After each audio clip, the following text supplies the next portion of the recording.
Good morning, Love Gospel family. Pastor Kevin here. Hope you're having a blessed Wednesday so far.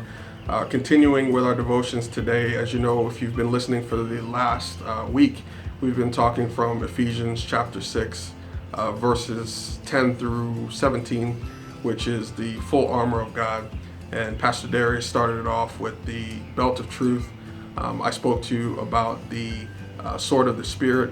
And then on Monday, Pastor Darius talked about the helmet of salvation.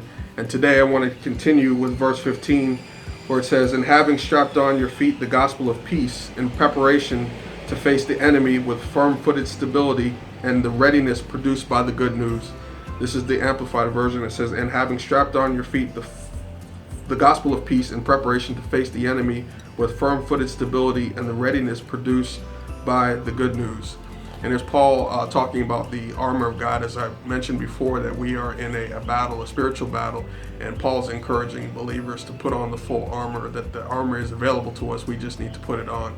And in this particular verse, he's talking about the shoes in preparation for the gospel of peace. And interesting enough, shoes, there are different types of shoes. I have a shoe here, a sandal. There are different types of shoes with different levels of comfort and different types of uses. And I think the analogy that Paul was drawing was from the Roman soldier in terms of armor. They had a typical type of shoe that helped them for stability and for movement. And it was very important that you had a shoe that would help you to be stable, to be firm-footed, and also that would allow you to be mobile in order to move when you needed to move. And I think Paul is illustrating a very strategic point, because he says that the shoes that we need to be wearing are the gospel of peace. And what is the gospel of peace? The gospel of peace is the good news, is the fact that we were sinners, that we were enemies actually of God because of our sin nature, and because God loved us so much that he sent his son to die for us in our place, that we would be righteousness through the righteousness of Christ. And that's the good news, that we can have peace with God, peace within ourselves, and peace with each other as a result of the sacrifice of Jesus Christ. And so while this world right now is in desperate need of peace, they're in need of a Savior. We who have this knowledge and this peace, that are fitted with this gospel, should be proclaiming that gospel, that there is a firm-footedness, a stability that comes from having that gospel of peace. And so first we must claim that and put it on for ourselves.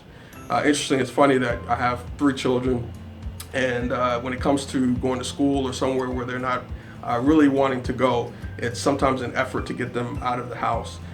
We have to tell them, listen, I need you to put your shoes on and let's go.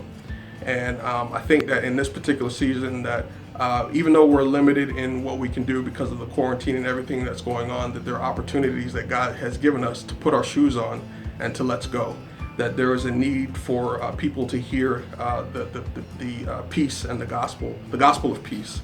I like Paul referenced this, which was from Isaiah 52 verse 7, and it says, "How beautiful upon the mountains are the feet of him who brings good news, who publishes peace, who brings good news and happiness, who publishes salvation, who says to Zion, your God reigns."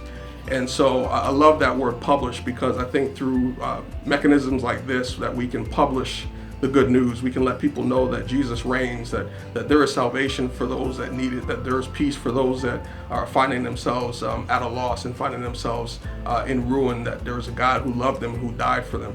And we who have this peace, we need to put on our shoes and let's go. We need to be able to publish. Some of us have to still go to work.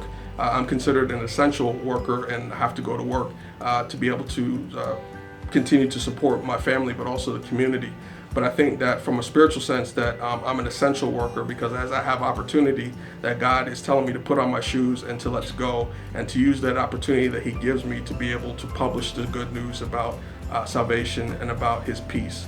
And so I want to encourage you today that you would be fitted with the shoes of the gospel of peace. You know, it's tradition in some homes when you come into a home that you take your shoes off, because they don't want you to track whatever that you have on your shoes into the rest of the home. But I want to encourage you not only to put your shoes on and let's go, but to keep those shoes on, because we need to track peace. We need to track joy. We need to track love and kindness and all of the fruit of the Spirit. We need to track everywhere that we go. And so I want to encourage you today, as we are being challenged by this world that we're living in, that we take every opportunity, whether it be in person, whether it be through social media, whether it be through a phone call, to publish the good news that Jesus lives and that he's here and available for us. All we need to do is to put our shoes on and let's go. And so I love you, family. I'm looking forward to getting together with you on Thursday for discipleship at 7:30 through Zoom. And also on Friday, we're going to have a special prayer vigil joining Abounding Grace Ministries from New York. And it's going to be a tremendous time in the Lord. So not only do I want you to join, but I want you to encourage other people to join as well. Have a blessed day. If you have prayer needs and prayer requests, please message us and let us know.